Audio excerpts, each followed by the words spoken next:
कि मेरी एजुकेशन जरूर गवर्नमेंट स्कूल के अंदर हुई है और हिंदी माध्यम का विद्यार्थी रहा हूँ और ABCD भी है वो 6ठी क्लास के अंदर है वो पहली बार सीखी थी, लेकिन मैंने उन विद्यार्थियों को चुनौती पेश की थी और उन चुनौती को मैंने हर जगह पर है उसको प्रमाणित भी किया है। मैंने मेरे जीवन की जो सबसे पहले शुरुआत की थी वो पटवारी से की थी। सबसे पहले मैं है वो पटवारी लगा था, उसके बाद में है वो ग्राम सेवक लगा था, उसके बाद में 3rd ग्रेड टीचर था, उसके बाद में 2nd ग्रेड टीचर था, फिर असिस्टेंट जेलर में RPSC टॉप की थी, फिर है वो स्कूल लेक्चरर था, फिर इसी स्कूल के अंदर जिस स्कूल के अंदर आज मैं आपसे मुखातिब हो रहा हूँ, इसी स्कूल के अंदर मैंने एक एग्जाम दिया था असिस्टेंट कमांडेंट का, उसमें भी मैं है वो सिलेक्ट हुआ था और उसके बाद में कॉलेज लेक्चरर भी मैं है वो रहा था और फिर RS 2012 के अंदर 108वीं मेरी है वो मेरिट आई थी। तो उसके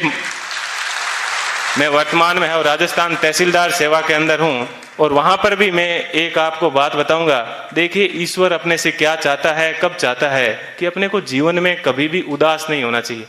RS के अंदर मेरी 108वीं मेरिट थी और उसके अंदर मेरे को DSP मिल रहा था, लेकिन दुर्भाग्य ऐसा रहा कि मैं है वो फर्स्ट वेटिंग में रह गया। थोड़ा सा मुझे दुख हुआ कि यार अपन फर्स्ट वेटिंग में रह गए और उसके जस्ट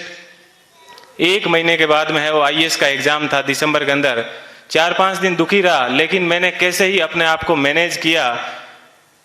और देखिए दोस्तों मैनेज करने का क्या बेनिफिट मिला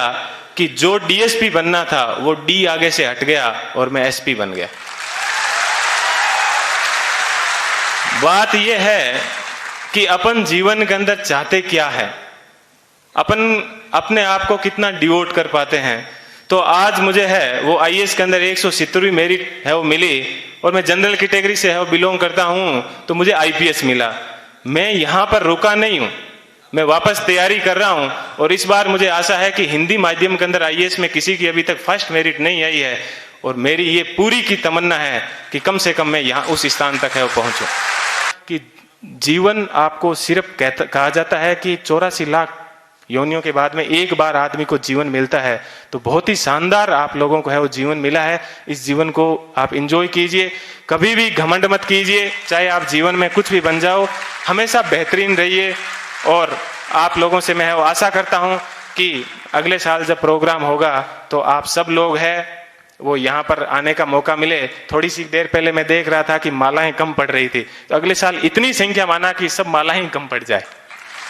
ठीक है, इतनी संख्या में यहाँ पर आना और तब इनको है वो रियल खुशी होगी। इस कोचिंग संस्थान को पुनः मैं एक बार इस कोचिंग संस्थान को बहुत बहुत धन्यवाद देता हूँ। हमेशा दिमाग में एक बात ध्यान रखिएगा कि मुझे किसी मैगजीन के कवर पेज पे आना है। मुझे भी जीवन में उसी दिन खुशी हुई कि इस बार जब PD के ऊपर सब जगह पर मुझे कवर पेज के ऊपर है वो जगह मिली। ऐसी चीज हमेशा ध्यान रखना कि मुझे क्रॉनिकल PD सब जगह कवर पेज पे मिला और आज क्रॉनिकल पे प्रेम सुख डेलू के नाम से या यूट्यूब के ऊपर अनेक वीडियो चलते हैं, तो मुझे बेहद खुशी होती है। आप भी अपने जीवन में ऐसे टारगेट रखना और हमेशा युवाओं को है वो प्रेरणा देते रहना। कभी सिलेक्शन होने के बाद में ये मत कहना कि ये एग्जाम बड़ा हार्ड है, हमेशा ये कहना बहुत इजी है और यदि मैं कर सकता हूं तो आप भी ये एग्जाम है वो कर सकते हो। एक बार पुनः आप सभी लोगों को है वो